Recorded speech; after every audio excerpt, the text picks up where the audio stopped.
Hello, everybody, and welcome back to the first episode, episode 19, the Johnny Unitas episode of Sports Tonight with yours truly, Jake Geidel.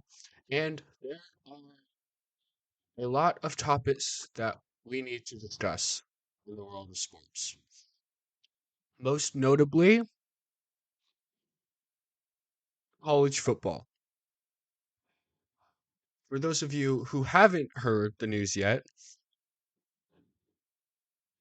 this- the start of last season, prior to that, there was confirmation that USC, UCLA, Oklahoma, and Texas were all changing conferences. And so that was going to shake up the landscape of college football by itself. Later on, as of today was October or August 8th, excuse me, 5th, Saturday,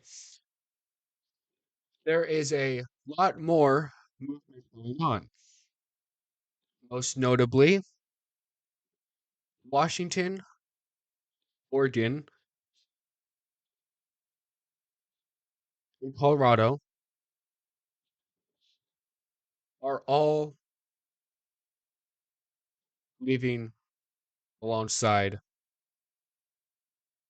Oregon, and UCLA, USC, and Washington, along with Arizona, Arizona State, and Utah, which means the last four teams in the Pac-12 are Stanford,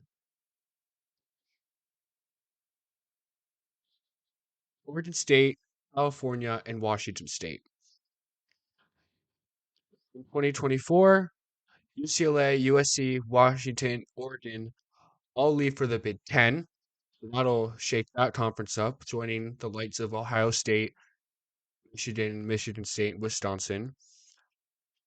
Arizona, Arizona State, Colorado, and Utah will all leave for the Big 12. And then Texas and Oklahoma are still set to join the SEC in 2024. Now, there, along with that, out of ACC,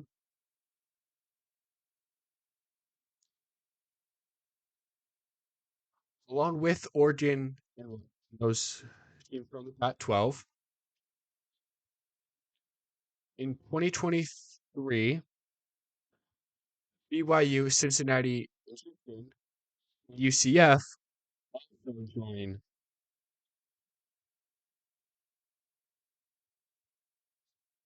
the Big 12 with Arizona, Arizona State, and Colorado, and Utah, which at that point will bring the total 14 teams in 2023 after at this point this upcoming season, and then up to 16 in 2024 because Oklahoma and Texas are also are leaving, and two at 12 teams are replacing those.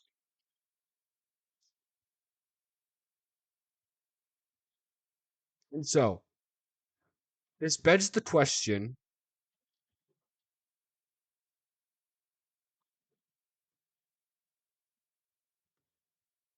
whether or not,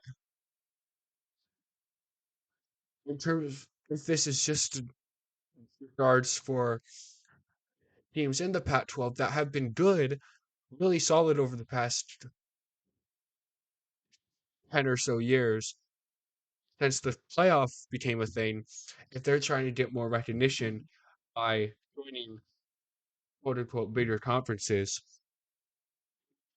and whether or not that helps college football or hurts it. I think at face value, as of right now, it will help, especially hopefully, see, here's my thought. Here's the thought I have. We have the ACC, so that's one, Big 10, Big 12, and then the SEC.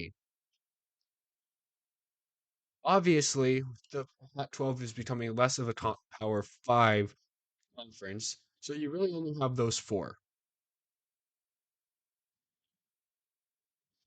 So what you could look to do is if you are thinking of expanding the playoff to 8 teams, which I think they should have done way sooner than this,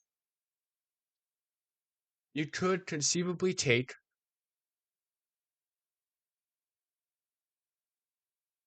2 teams from each conference, however you decide to divvy that up,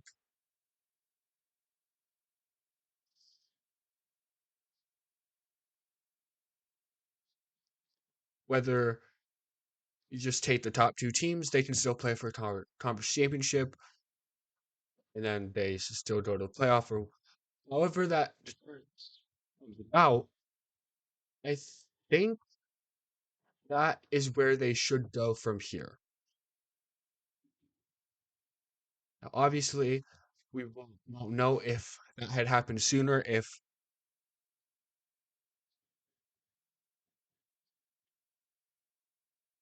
the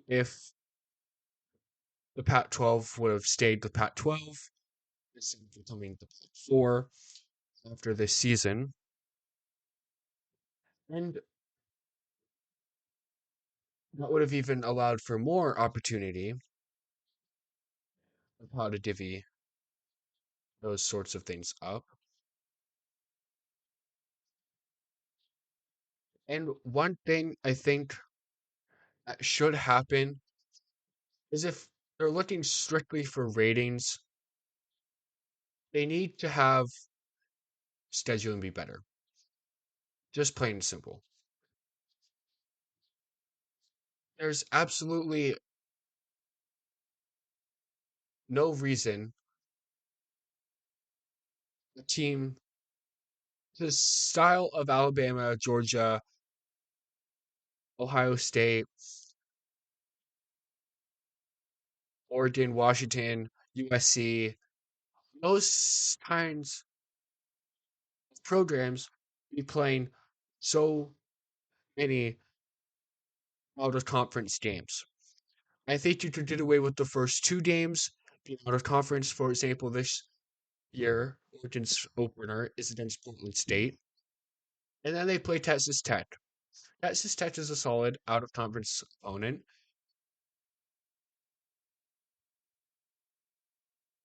but at the same time,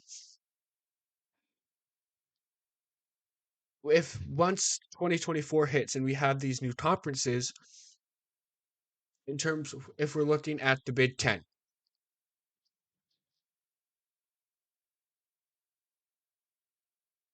who are teams now? Obviously, UCLA, USC have their own rivalry as of right now.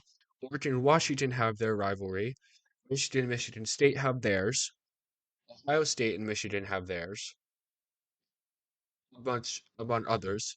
But you have to try and figure out a way to get one of those 7 teams to play the other at least once a season. Now, with travel, that's going to be a big workaround for some of these new teams. Obviously, for joining in 2024 are all from the West Coast. And the same could be said about just a conference like the SEC.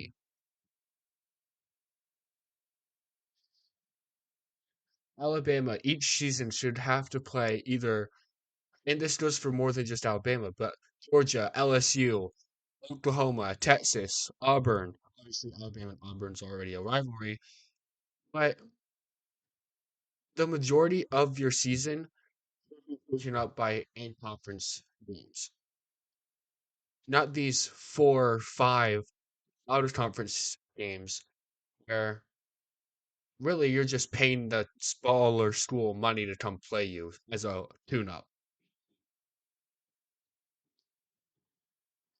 And I think if they're able to succeed in that, it will do far greater things for college football than in the past.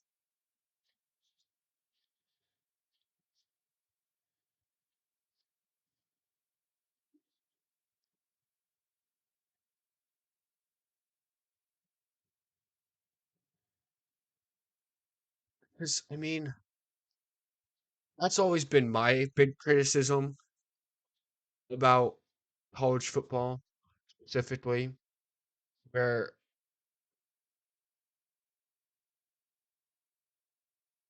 you just think that there are teams that are more well known, more popular, the bigger schools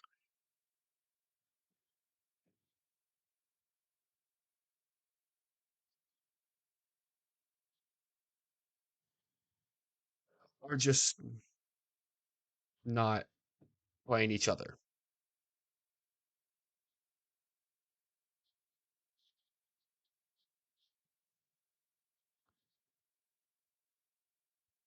And so I think that is something that needs to be thought about. I think,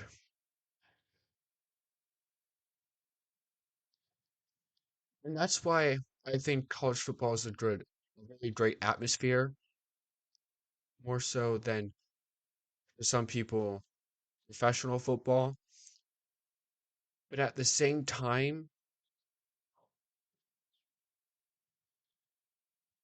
for example, the Browns for a few seasons were really bad. They're better now, but they were really bad for a certain period of time. They still had to play their two division games against each other opponent twice a season. There were no bar held when it came to scheduling those teams. Versus now, the Chiefs should have to play Cincinnati in the regular season, Buffalo, teams that aren't just in their conference, that are always really good games, like regardless of records or whatnot. I think that's what college football needs to try and implement more of. And I think it'll help them.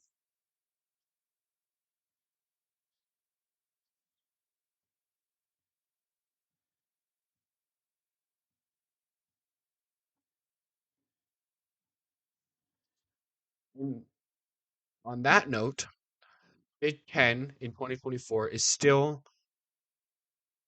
planning and committing to 9 game lead schedules. And Oregon and Washington both come from the Pac-12, which are the same.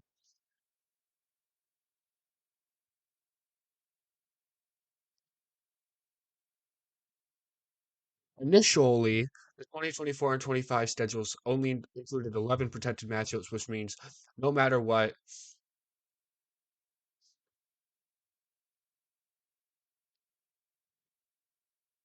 those teams have to play each other each season. Much like in the Pac-12, for however many years, Oregon and Washington have always played each other, and they alternate who's home and away. Now, Big Ten said they're capping that number at 11 because the more protected matchups you have included in the model they have to now use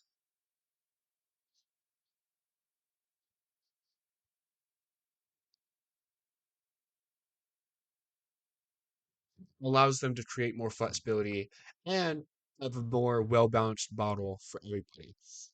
Now, Regarding Oregon Washington will be all sport additions to the Big Ten, but because of scheduling football right now is the biggest focus.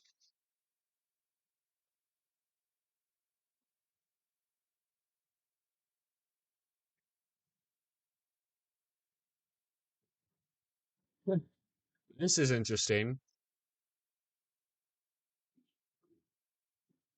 Chip Kelly, who is the UCLA coach, suggested perhaps the Big Ten could put the former Pac-12 teams in a pod and the Big Ten teams in a separate pod and have the winners play each other at the end of the year, perhaps in something like the Rose Bowl. He says, though, if it was up to him, he'd scrap the whole thing. He also said that in terms of all the big schools, what he thinks should do is have kind of two separate conferences and split those up into four divisions, not regardless. And so you could have the West Coast teams or whatnot, the kind of like the NFC West, North, and South. Whereas it's similar to geography, but you still play the other NFC based teams.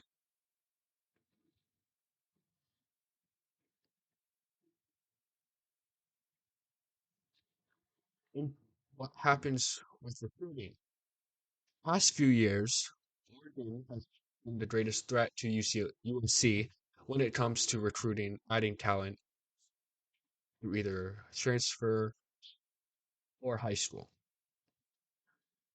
With USC jumping to the premier conference in the sport, higher up conference than the Pac-12 was, that we're going to give them favor. However, now Oregon Washington will be able to sell the same exact thing.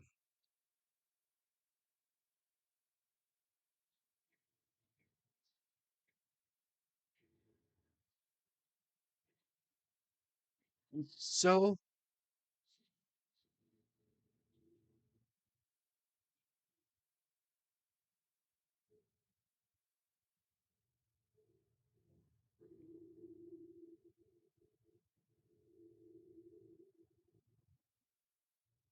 what I think is going to be interesting is what happens with the 12 format for college football.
On that note, not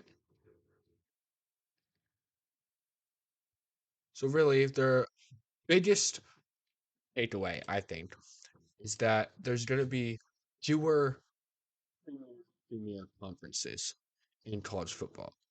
Now, perhaps with that, the Pac-12, perhaps that allows the ACC to rise, or perhaps the Mountain West over time.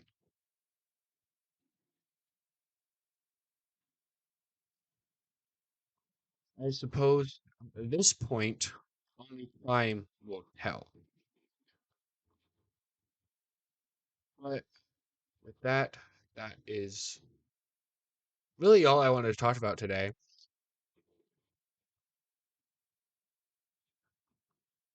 It's not